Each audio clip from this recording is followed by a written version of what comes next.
capaz de decirle a sus hijos o corregirlos en cuanto a las cosas de la casa del Señor. Él sabía lo que hacía. Fíjese que los hijos de Elí, hermanos, se prostituían en la entrada del templo y agarraban rameras para prostituirse. Y aparte de todo, ellos agarraban lo que tenía que hacer el sacerdote, era que con un como tridente metía en las ofrendas, ¿verdad? Y en la carne que daba, metía y agarraba una parte buena de la parte gorda para él, para consumo de él. Pero estos cuates agarraban todo, ¿verdad? Y se lo comían. Entonces nunca les pudo enseñar qué cosas eran santas, nunca les pudo dar el discernimiento o la manera de discernir entre lo santo y lo profano. Y entonces el Señor le dijo: yo voy a consumir a tus hijos porque no le supiste enseñar lo santo y lo profano. Esto va para usted y para mí también. ¿Sabe por qué?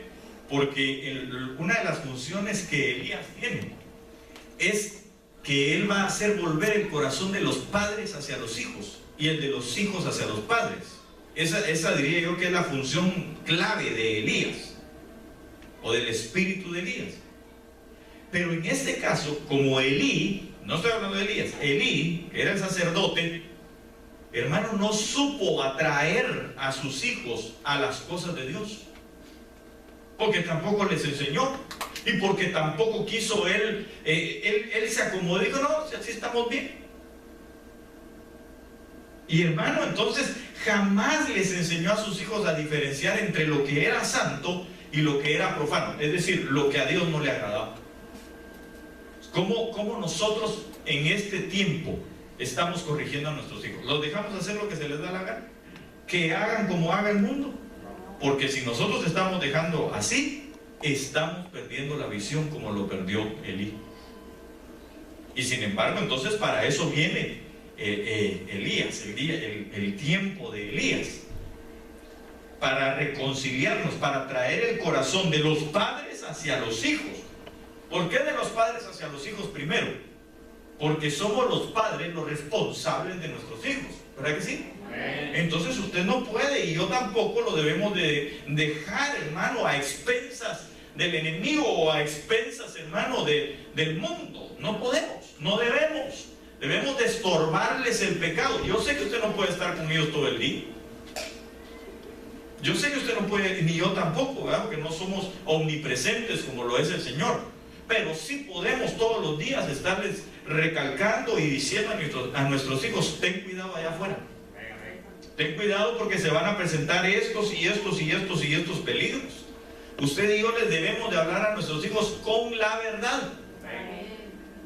Entonces, fíjese que hace poco, hermano, tuve una experiencia, ¿verdad?, con mi hija. Y entonces yo la tomé y le empecé a decir: es que no es que nosotros te prohibamos que agarres la computadora, porque se metió a buscar unas cosas de la escuela. Yo la conozco y sé que de alguna manera, y sé que no me mintió en lo que estaba buscando.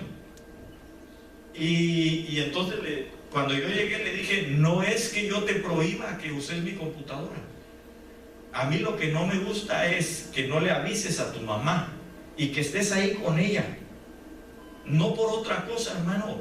Y perdónenme, tal vez alguien podría decir: es que usted está invadiendo su privacidad. A mí me vale la privacidad de con ella. Mientras que esté bajo mi techo, yo debo de ver por ella, debo de velar por ella. Y entonces, hermano, le dije a mi hija: por favor, yo te pido, la próxima vez que vas a utilizar el celular o la computadora, vos tenés que ir allá con tu mamá, y ahí, con ella, delante de ella, estás buscando lo que tenés que buscar. Porque, hermano, abren cualquier tipo de página, con cualquier tipo de nombre, y sale una infinidad de barbaridades, hermano.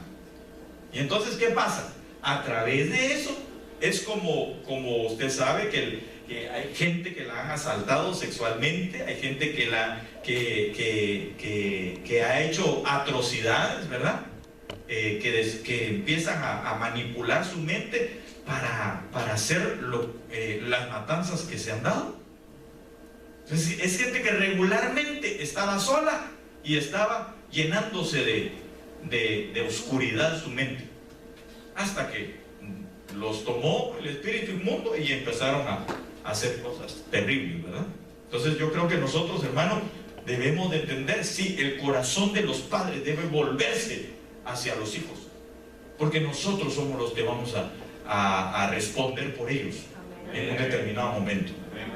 Entonces, yo le pido en el nombre de Jesús que estemos atentos a ello. Amén. Para que nuestra vida, entonces, como familia, hermanos, se vuelva una vez más a Dios. La Biblia dice que instruye al niño en su camino, que aun cuando fuere viejo no se apartará de él. Pero no quiere decir que no van a pasar momentos de dificultad. No quiere decir, hermano, que todo el tiempo van a estar, incluso los que yo he escuchado gente, amigos, hermano, que nacieron, que crecieron dentro del Evangelio y que no conocieron al Señor Jesucristo sino hasta años después. Entonces, yo se lo he dicho muchas veces, el venir a la iglesia no salva a nadie. Eso es definitivo. Pero eso sí, el venir a la iglesia sí continuamente va a tener un martillo, ¿verdad? Que está la palabra, martillando, para que no nos salgamos, o por lo menos para que tengamos menos probabilidades de estar pecando. Y que nos redarguya algo en nuestro corazón para decir, no hombre, yo sí la estoy regando, ¿verdad? Escuchaba a alguien en todas estas prédicas que he estado escuchando, creo que el hermano Sergio fue el que lo dijo, que él en su tiempo de juventud tenía unos amigos que eran hijos de ministros, de pastores y de gente que iba a la iglesia, ¿verdad? Y claro, pues andaban haciendo también destrampe y medio, ¿verdad? Pero que a la hora de ya tal vez pasar a situaciones mayores, decía, no muchacho, ahí sí ya no. Porque había algo que les ponía límites a su vida. Límites. Lo limitaba y decían, no, pero pues a nosotros no nos han enseñado. Hasta ahí yo sí paso. Y se iban. Entonces, de alguna manera, aunque venir a la iglesia no lo salva, porque eso lo va a hacer el Señor, pero sí la palabra que les va a estar martillando y les va a estar diciendo, no hagas esto porque eso no es sano, no te bendice. Y usted también todos los días tiene que bendecir a sus hijos. Pero ya me metí al asunto familiar, ¿verdad? Que de hecho, como le digo, es el principal motivo por el cual Elías fue enviado, ¿verdad? Hacer volver el corazón de los padres hacia los hijos y de los hijos hacia los padres. ¿Ok? Entonces, no le demos opción a nuestros hijos, especialmente los que están bajo nuestro techo. No les demos opción, hermano. Tratemos, mire, de estar poniéndoles límites, ¿verdad? Hasta dónde deben de llegar o hasta dónde pueden llegar. Porque si no, hermano, la situación se vuelve complicada, ¿verdad? Es difícil. Ok, entonces, sigamos acá. El fuego de Dios es una manifestación también de su presencia. Esa palabra fuego es la palabra Esh en el hebreo, E-S-H, Esh, que representa la presencia del Señor, pero que también son los juicios que consumen. Era lo que estábamos hablando. Ok, segundo libro de Reyes, capítulo 1, versos 10 al 14. Si alguien lo tiene, por favor, que lo pueda leer. Y aquí hay algo que con respecto del fuego. Es que mire, hermano, cuando uno empieza verdaderamente a detalladamente estar viendo lo que la palabra dice, cómo ha pasado uno de noche, hermano. Sinceramente se lo digo, yo creo que he pasado de noche muchas veces, ¿verdad? Segundo libro de Reyes, 1, del 10 al 14. ¿Alguien lo tiene? Por favor, que lo lea. Pero solo uno. Y Elías respondió y dijo al capitán de 50: si yo soy varón de Dios, descienda fuego del cielo y consúmate con tus 50. Y descendió fuego del cielo que lo consumió a él y a sus 50. ¿Sí?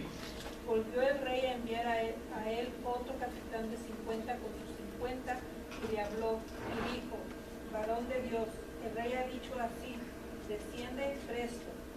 Y él respondió, y le respondió Elías y dijo: si yo soy varón de Dios, descienda fuego del cielo y consúmate con tus 50. Y descendió fuego del cielo que lo consumió a él y a sus 50. Y volvió a enviar al tercer capitán de 50 con sus 50.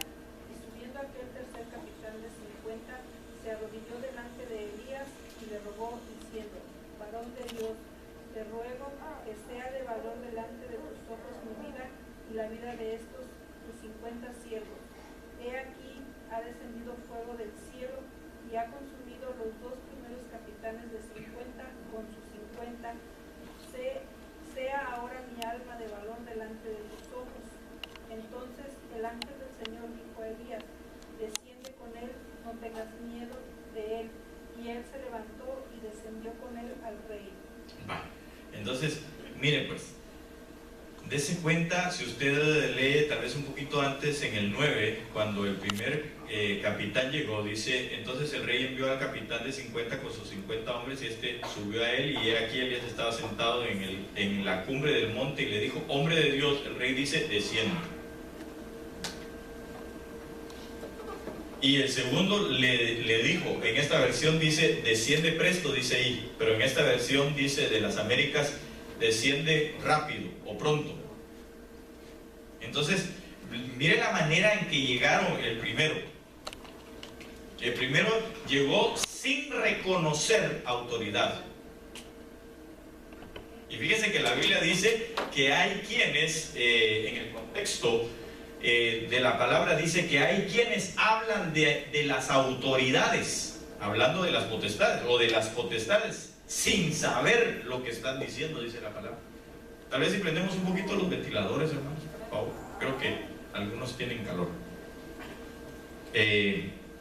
O los aires, como quieran, se está un poco...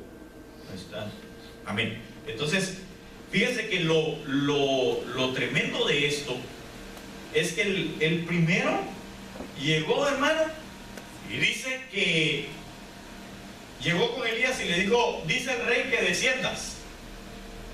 ¿Se recuerda usted el pasaje de cuando el Señor Jesús, trate de ponerme aquí su atención, un poquitito, y si no, pues pongamos los aires, no hay problema, si hay mucho ruido.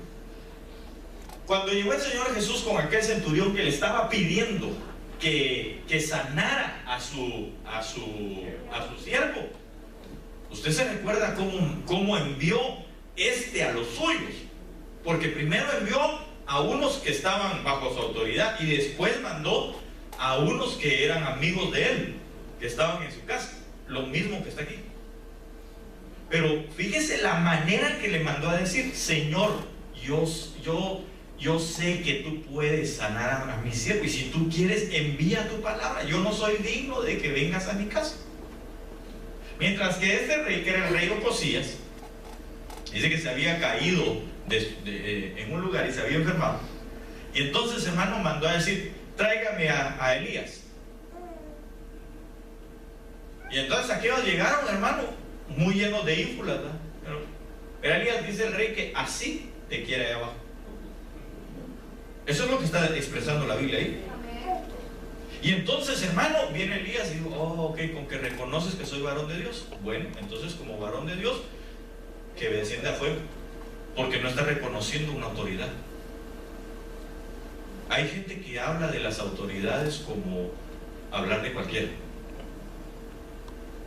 Yo no me estoy defendiendo, pero creo que también usted, de alguna manera, como hijo de Dios, Dios ha delegado autoridad, porque la Biblia dice: toda autoridad me ha sido dada y yo ahora les doy autoridad. Eso fue lo que el Señor Jesús dijo. Entonces hay gente que habla mal de los hijos de Dios, y esas son las consecuencias: el fuego. Eso es lo que viene. No lo digo yo, lo dice la Biblia. Entonces, qué tremendo, porque cuando llega el Señor, entonces aquí habla de otra cosa. El contexto habla de la fe. De cómo nosotros, no solamente, porque la fe, hermano, es, ¿qué dice Hebreos 11:1? Es la certeza de lo que se espera y la convicción de lo que no se ve. Entonces uno cree, tiene certeza de que el Señor viene. Y la convicción de que aunque no lo vemos, pero se va a presentar en su momento. Entonces, hermano, eso, cuando le habla el Señor a ese centurión y le dice: yo no he hallado fe tan grande en todo Israel como la que este tiene. Porque la relación fue fe-autoridad. Eso es lo que estaba hablando. Entonces, hermano, hay gente en este momento que está diciendo que el Señor ya no viene. Si el Señor ya no viene, entonces está sobrepasando de la palabra, que es la autoridad máxima, porque es la palabra de Dios. Y cuidado, porque esos, déjeme decirle, pueden pasar por el fuego de la tribulación. Es lo más seguro. Pero lo más terrible es que hay gente que le está creyendo, o que les está creyendo y están diciendo: oh, sí tiene razón. Hermano, esto es, mire todo lo que hay en el entorno de los días de Elías.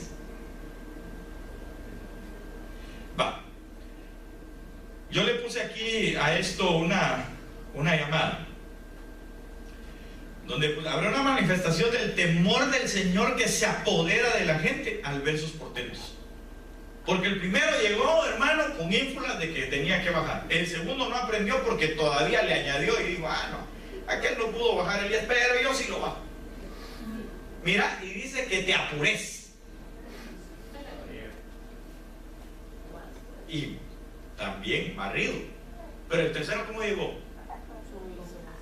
Después de haber visto que sí, ya se había muerto, dijo: no, así no hay que jugar con las autoridades. No, con las autoridades que Dios ha delegado, ni hablar. Ya había pasado con María y con Aarón. Ya había pasado con María y con Aarón. Entonces, hermano, nosotros debemos de ver que el Señor va a traer sobre nuestras vidas, para nosotros, es un descender del temor de Dios. Se va a apoderar de nosotros un temor de Dios tan grande, tan lindo, para reconocer todas sus grandezas, que de hecho es uno de los 7 espíritus que en Isaías 11:2 habla, que estuvo sobre el mismo Señor Jesucristo. El temor del Señor, que es el principio de la sabiduría. ¿Cómo puede usted actuar sabiamente ante una situación de autoridad? Teniendo temor del Señor. Y Elías, entonces, bien, lo que se da en torno al tiempo de Elías es eso: el temor del Señor sobre unos, pero también ¿cómo se dice? Lo que le pasó al diablo, y que el Señor lo reprenda, que se puso así, sí, pero ¿cómo se dice? Sí, se echó, sí, pero ¿cómo se llama eso? Sí, pero bueno, ahorita me voy a... Mire, pues todas las palabras se me están olvidando, y usted que no me ayuda tampoco.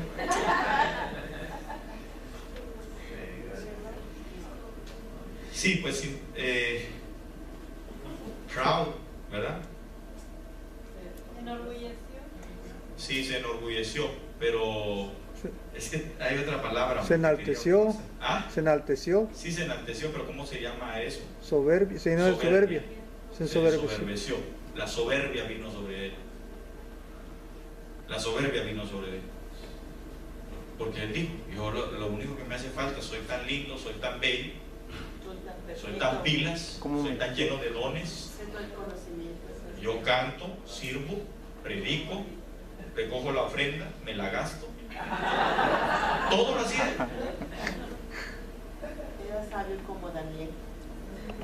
Era más sabio que Daniel, dice la Biblia. Entonces, ¿imagina usted? Pero se ensoberbeció